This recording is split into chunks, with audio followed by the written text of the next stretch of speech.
right, Sunday sermon. Let's get right into it. It's a few minutes after 9. But I took last week off. This is week 11 of Sunday sermon. And really excited about it.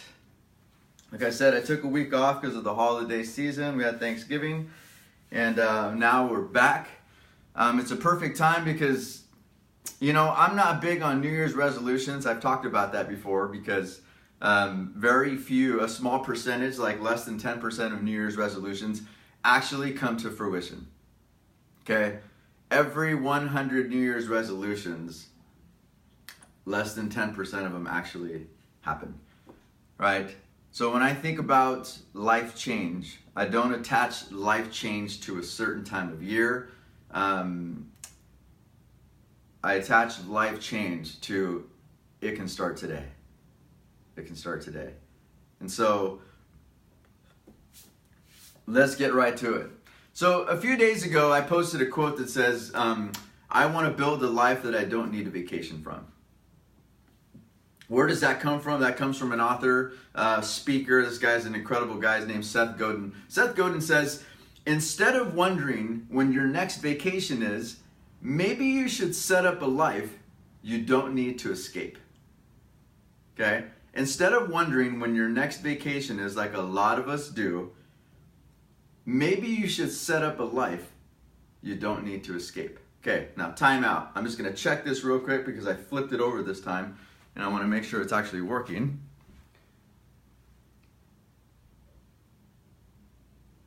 Awesome. All right, so let's get to it. So again, I love that because when we think about the word vacation, either you are doing it, either you're not doing it as much as you wish you could, or you haven't done it in a really long time. So the word vacation has different meanings for us. Some of us, when we hear it, we get excited, like, oh yeah, we got one coming up in February. Some of us have stuff on the calendar already that's just time that's carved out to vacation. Some people, the word vacation triggers stress. It triggers frustration. Not because that's what would be happening on vacation, but it's really a reflection of where they currently are right now. It may be where you currently are right now. When somebody says the word vacation, or they're describing their vacation, because you haven't been on one in so long, you have to stand there and pretend like you're super interested in their story. You went where? Oh yeah, how was it? You know, we're disinterested, we're disengaged. Not because anything to do with them, it's just, we just can't imagine that. We haven't carved out time. And so, maybe you look at life transformation connected to like January 1st, or this year is almost over. We've been having a lot of those conversations. People say that all the time. Oh my God, this year went by fast. Guess what? In November, December of next year, you're going to be saying the same thing. Oh my God, this year went by so fast. And we've gotten into this pattern as people where we're shifting away from actually observing whether we're making progress in our life, and we're just observing and assessing time. Oh man, we're already in March. Oh man, we're already in June. Oh my God, when is it going to snow? Like what does that have to do? We're not meteorologists. We're not responsible for creating calendars and weather temperatures for people, but we pretend like we do. Why? Because most people are living a life that they need a vacation from. We are. And so, let me start by saying this. Okay, shared the Seth Godin quote, but guys, again, not to be religious, because I know I'm very opposed to that, right? But I am a follower of Christ. But even the beginning of the Bible, if you're a Bible reader, for example, you don't have to be, and hopefully if you're not, you don't hear this and say, oh my gosh, this is too churchy. Just hear me out, okay? When we talk about building a life that we don't need to vacation from, we have to look at life from the lens of whether we're being productive and actually accomplishing things versus are we just wasting time? Are we just busy? Okay? So even the beginning of the Bible starts with productivity. In the beginning, the very first words, in the beginning, there was 6 days where God just says, I'm going to do a few things first that were very critical, right? Obviously, we weren't the number one thing, but the very first thing he did, God says, let there be light. And there was light. Boom. Day 2, he says, let there be a space between the waters to separate the waters of the heavens from the earth. Boom. Day 3, let the waters beneath the sky flow together in one place, so dry ground may appear. Boom. Day 4, let lights appear in the sky to separate the day from the night. So he made stars. Boom. He's just knocking tasks out. He's not being busy, he's being productive. Day 5, let the waters swarm with fish and other life. Let the skies be filled with birds of every kind. So God created great sea creatures and every living thing that scurries and swarms in the water. Day 6, he got to us. Everything else is critical. On day 6, let us make human beings. Boom. Here we are, in our image, to be like us, right? So our responsibility is to reign over the fish in the sea, the birds in the sky, the livestock, the wild animals on earth, the small animals. So he created us. How? In his image. Male and female. And then he blessed us and said, be fruitful and multiply. And I multiplied one son. Some of you have really taken the be fruitful and multiply to another level. We got 5 or 6 little kids running around, right? But what did he do on the 7th day? He rested. He rested from what? Busyness? No, he rested from productivity. See, the rest, it wasn't a, oh my God, I hate the life I live. I don't want to do this anymore. I need to just go sit down for a little while. I mean, he was being absolutely productive. The Bible starts that way. It starts with productivity and then rest. Being productive and then rewarding himself with a vacation. Vacation time is for all of us. But the question you have to ask is, what are you vacationing from? Because you're right, time is passing by. So I'm just going to get right to it. So we're talking about action planning ourselves. Whether you're starting January 1st or you're starting today, you have to ask yourself the question, what needs to change? In this time frame, that time is moving so fast, and pretty soon you go from being 7 to 19 to 31 to 48 to 59 to 67 to 78, and then you just blink and your life is over. Your life is over. Guys, our life is over very, very fast. And if you're hearing that, and it's creating emotions of stress in you, or worry, or frustration, or concern, or just a downing spirit, that probably is a very good indicator of dissatisfaction of life. Whereas if you hear that, you're like, man, it's been a wonderful ride. You're probably living a life of productivity. So what needs to change? Well, let's talk about that. I'm just going to throw a few things out there of what needs to change. You want vacation. This world is bigger than Woodburn. This world is bigger than Salem. This world is whatever city, because I have people watching this from all over the country actually, but this world is bigger than the city we grew up in. So what keeps people limited into a small town? What keeps people limited from being able to go places that they could only dream of going to? A lot of it, guys, unfortunately, it starts with finances. See, Warren Buffett says, don't save what you have after spending. Spend what you have after saving. Most people who position themselves to be able to go do things and have life experiences that other people don't get to, or other people kind of like social media admire, right? When we see people posting pictures of themselves like, gosh, dang it, they're freaking over there again? God, they get to go over there again? God, they must have money. A lot of it's not about having money. It's about what you do with your money. So I won't beat that one up again, but really think about that. Beginning to live below your means. Most people are poor, not because they don't have a lot of money, but they spend money like crazy on things they don't need.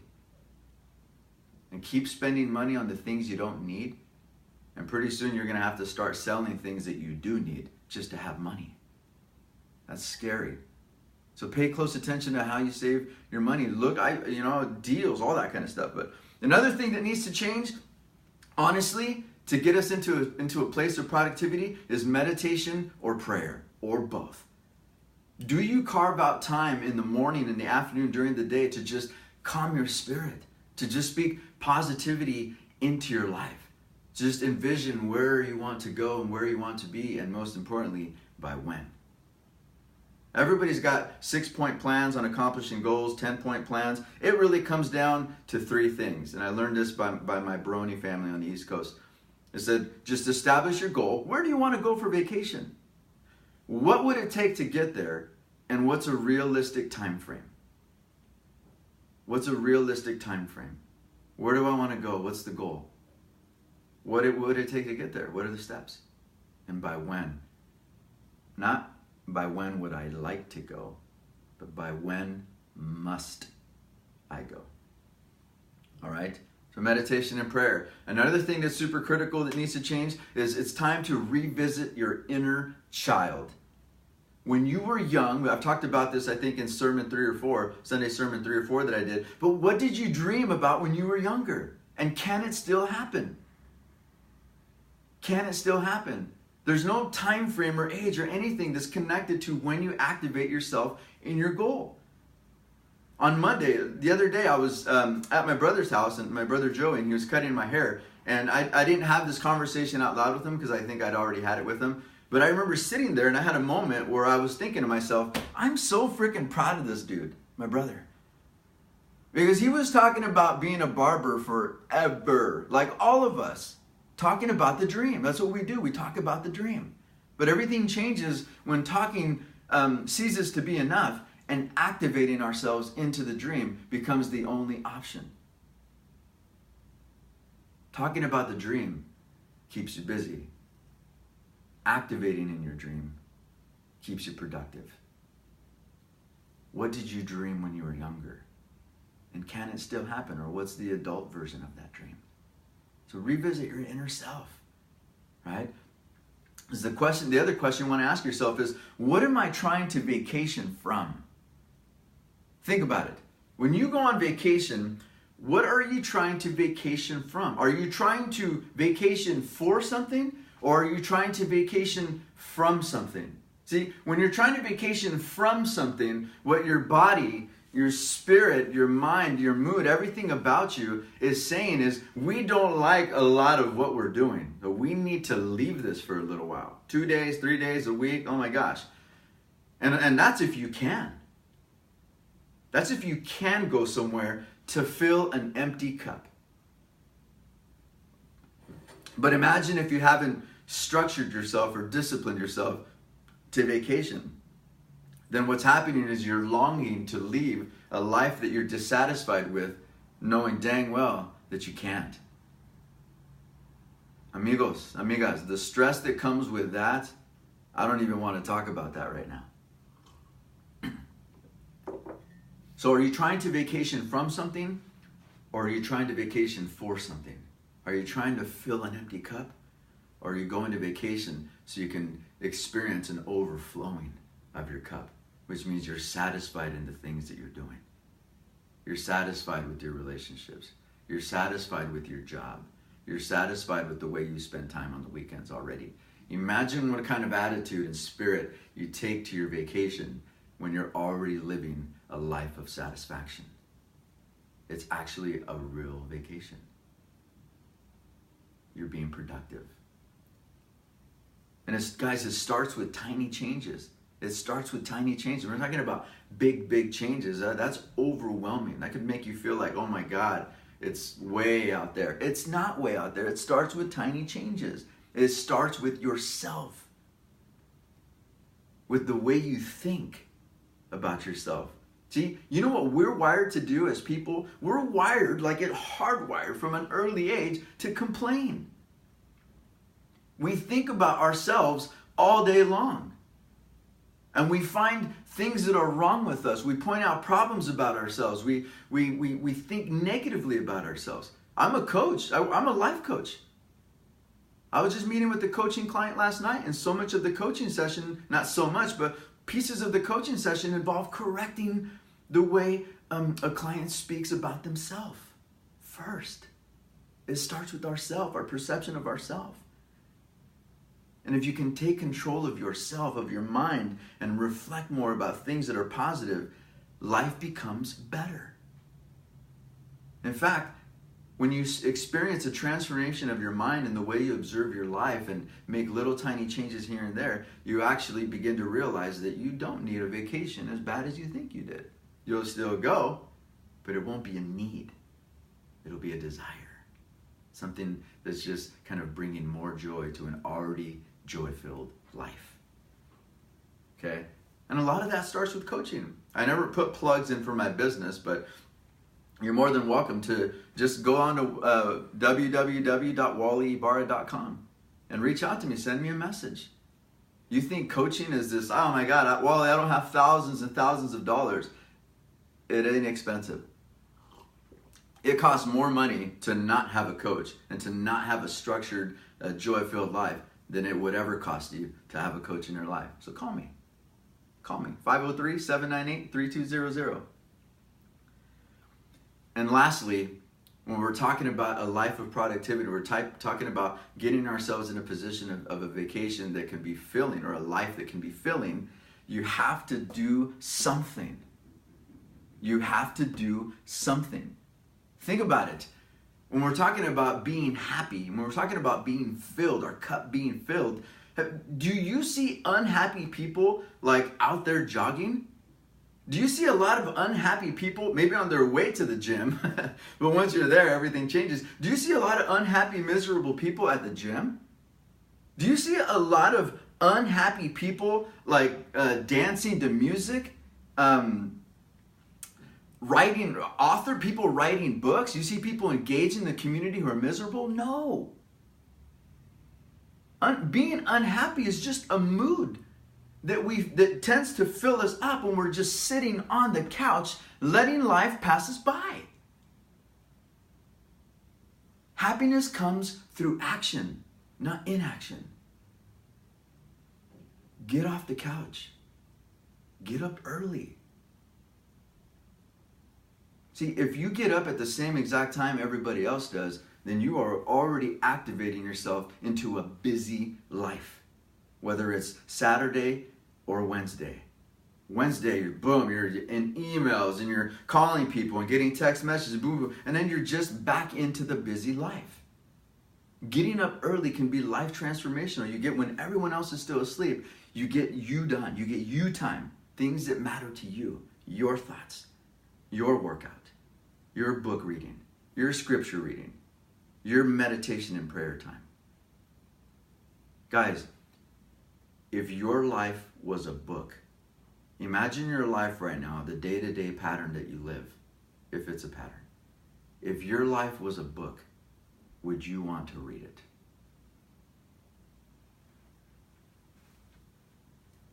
If you picked the book out, and it was your life, and you started cracking a few pages open, and it took you 5 minutes to say, lame. How long would you continue living the life that you're living? The fact of the matter is, whether you're miserable or happy, even happy people continue to make life better. This message is not for unhappy people. This message is for people. But when will you commit to making changes? When will you commit to engaging in new behaviors? When will you commit to living in such a way where when you say, man, it's already December, I crushed it this year. I crushed it this year. Guys, have a wonderful day. Stop using the word busy and start using the word productive. Language, there's research that supports that. The way you feel about yourself when you feel like you're being productive changes everything. So be productive today Again, if you need help with anything, reach out to me. There's lots of resources here in this community, but I could be one of them for you. And so don't wait till January 1st. Don't build a life that you need a vacation from. Build a life of productivity so you can enjoy your vacations. Have a blessed Sunday.